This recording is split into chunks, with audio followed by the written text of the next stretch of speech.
क्या कहता था? संविधान खत्म हो जाएगा, आरक्षण समाप्त हो जाएगा, लोकतंत्र की हत्या कर दी जाएगी। आज महीने भर से ऊपर हो गया है। बताइए कौन से आरक्षण को खतरा आया? बताइए कहां संविधान समाप्त हुआ? कि जब तक चिराग पासवान जिंदा है, ना संविधान को कोई खतरा है, ना आरक्षण को कोई खतरा है। अगर ये लोग कहीं गलती से जीत गए तो अगले साल 1.5 साल जब तक अगला चुनाव नहीं होगा, ये लोग यही रोना रोएंगे कि हम क्या करें। केंद्र सरकार हमारा साथ नहीं देती, राज्य सरकार हमारा साथ नहीं देती। आप लोगों का एक एक वोट जो कलाधर मंडल जी को जाएगा, वो आप लोगों के बेटा, आपका भाई चिराग पासवान को भी मजबूती देने का काम करेगा। Subscribe to our YouTube channel and press the bell icon to get the latest updates. साथियों, आप सब जानते हैं, आप लोगों से कोई ज्यादा लंबी बातचीत करने नहीं। आप सब जानते हैं कि किस तरीके से लोकसभा चुनाव के दौरान हम लोगों ने एनडीए का एक एक घटक दल बिहार के कोने कोने में जाकर हम लोगों ने इस बात का विश्वास आप लोगों को दिलाने का प्रयास किया कि चुनाव परिणामों के बाद पुनः केंद्र में एनडीए की सरकार बनेगी। हमारे मौजूदा प्रधानमंत्री आदरणीय नरेंद्र मोदी जी तीसरी बार देश के प्रधानमंत्री बनेंगे और ऐसा ही हुआ। परिणामों के बाद हम लोगों ने देखा कि तीसरी बार मजबूती से पूरे स्पष्ट परिणामों के साथ केंद्र में एनडीए की सरकार बनी और हमारे प्रधानमंत्री आदरणीय नरेंद्र मोदी जी तीसरी बार देश के प्रधानमंत्री बने। ऐसे में साथियों, जब लोकसभा के चुनाव हो चुके हैं, बिहार विधानसभा के चुनाव में अभी समय है, ऐसे में जरूरी है कि हम लोग जिस प्रत्याशी को यहां से विधायक बनाकर भेजे वो मुख्य धारा के साथ जुड़ा हो। एक ऐसे प्रत्याशी को जिताकर भेजे जो जीत कर जाने के बाद मुख्यमंत्री जी के साथ में बैठकर आप लोगों की समस्या का समाधान करे, प्रधानमंत्री जी से मुलाकात कर आप लोगों के लिए बड़ी से बड़ी विकास की योजनाएं लेकर आ सके। साथियों, विपक्ष ने पिछले चुनाव में भी भ्रमित करने का कार्य किया था। पूरे चुनाव भर ये लोग बोलते रहे कि एनडीए का खाता तक नहीं खुलेगा। ये लोग बोलते रहे कि एनडीए के प्रत्याशियों की जमानत जब्त होने वाली है। और तो और राजद के बड़े नेता ने यहां तक कह दिया कि चिराग पासवान जी को हम उनकी हार के लिए मुबारकबाद देते हैं। परिणाम क्या हुआ? परिणाम में न सिर्फ चिराग पासवान और हमारी पार्टी 5 की 5 लोकसभा की सीटें जीती, बल्कि हमारा एनडीए गठबंधन भी बड़ी जीत के साथ हम लोगों ने बिहार में अपनी विजय दर्ज कराई। साथियों, विपक्ष के लोगों का कार्य ही भ्रमित करने का है।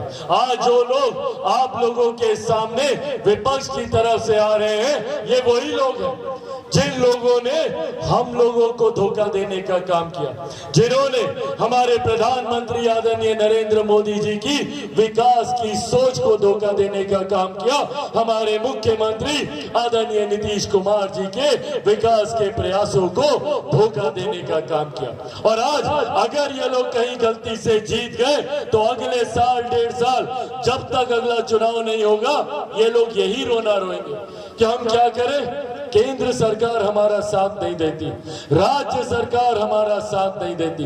ये विपक्ष के लोग सिर्फ इसी बात का रोना रोते रहेंगे।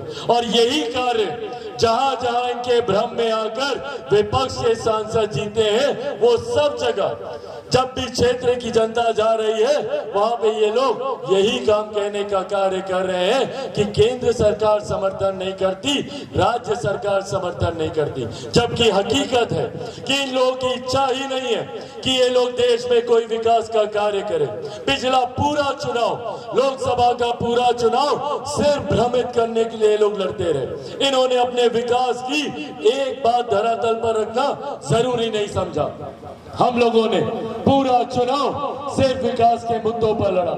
जहां जहां हम लोग गए, भले वो महिलाओं के लिए उज्ज्वला योजना की बात हो या महिलाओं के सम्मान के लिए बनाए गए इज्जत घरों की बात हो, या फिर आयुष्मान के माध्यम से कोई भी गरीब परिवार आर्थिक अभाव में इलाज से वंचित न रह जाए, हर गरीब व्यक्ति को इलाज के लिए 5-5 लाख रुपए की मुफ्त सहायता करने की बात हो, या देश की ही नहीं दुनिया की सबसे बड़ी गरीब कल्याण की योजना चलाने की बात हो, जिसका श्रेय मैं मेरे नेता, मेरे पिता आदरणीय रामविलास पासवान जी को भी देता हूं कि आज उनकी वजह से और प्रधानमंत्री नरेंद्र मोदी जी की इच्छा शक्ति की वजह से आज भी देश में 80 करोड़ लोगों को मुफ्त में अनाज दिया जा रहा है।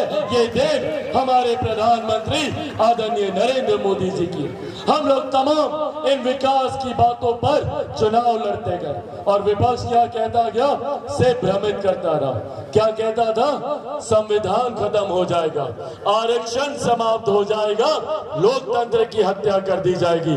आज महीने भर से ऊपर हो गया है, बताइए कौन से आरक्षण को खतरा आया, बताइए कहां संविधान समाप्त हुआ।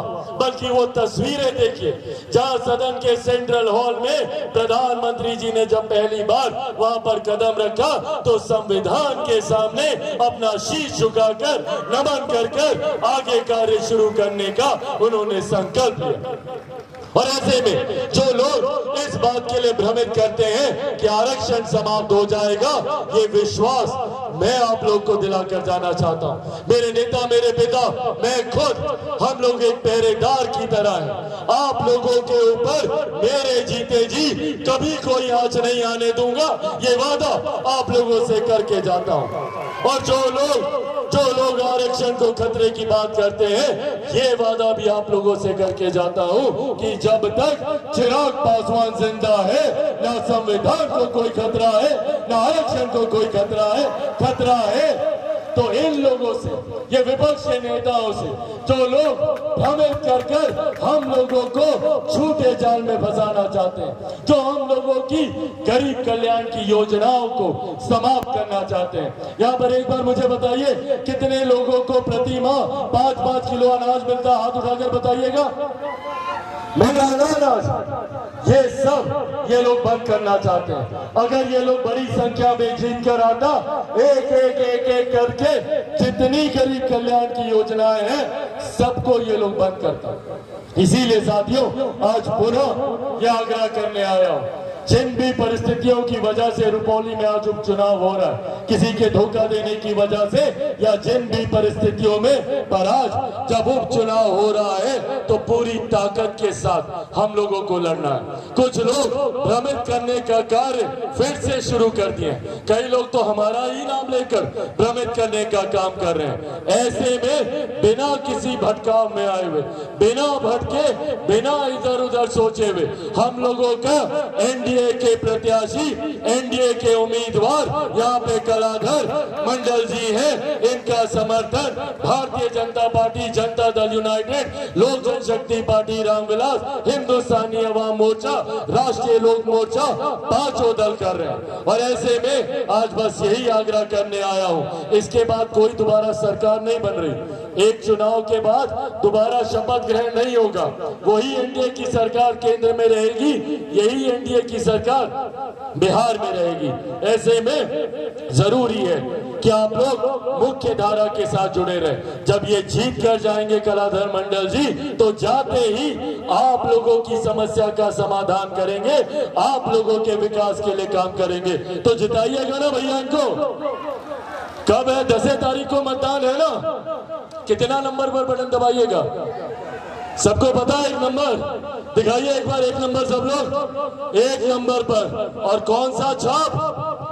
तीर छाप पर बटन दबाकर ना सिर्फ आप लोग प्रधानमंत्री नरेंद्र मोदी जी, हमारे मुख्यमंत्री नीतीश कुमार जी को मजबूती देने का काम कीजिएगा, बल्कि आदरणीय जीतन राम मांझी जी, आदरणीय उपेंद्र कुशवाहा जी को, और तो और आप लोगों का एक वोट जो कलाधर मंडल जी को जाएगा, वो आप लोगों के बेटा, आपका भाई चिराग पासवान को भी मजबूती देने का काम करेगा। इस उम्मीद के साथ कि आप लोग आगामी 10 तारीख को 1 नंबर पर तीर छाप पर सब लोग बटन दबाइएगा ना। दोनों हाथ उठाकर एक बार जोरदार ताली से आप लोग अपना आशीर्वाद देंगे। बहुत बहुत धन्यवाद साथियों। जय हिंद, जय बिहार। खोने लगी हैं खबरें, दम तोड़ने लगे हैं सरोकार, विचारधारा की लड़ाई में गुम हो रही मीडिया की पहचान। कोई समझौता नहीं, संतुलन के साथ। Subscribe to our YouTube channel and press the bell icon to get the latest updates.